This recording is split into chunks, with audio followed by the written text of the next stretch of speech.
modifications for a split squat.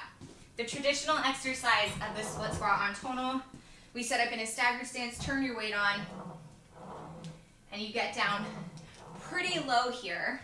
If you need to modify this, here's a couple of things that you can do. You can set the weight down and do the repetitions unweighted. That's option 1. Option 2, hold on to your tonal. Don't put your whole body weight on here. It's just here for assistance and balance. And do the assisted lunge, the assisted split squat. Also, you don't have to get down quite as low in that split squat. You can make this a smaller bend in the knee. That's great. The other option, if you want to get your credit for this exercise, you can try a goblet hold for the split squat. So I bring the weight up here to my chest.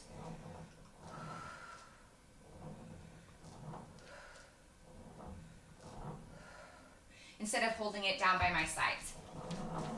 For the modifications where you're doing body weight, you might not get credit on your tonal, but I think that being able to do the exercise is way more important than getting credit for it.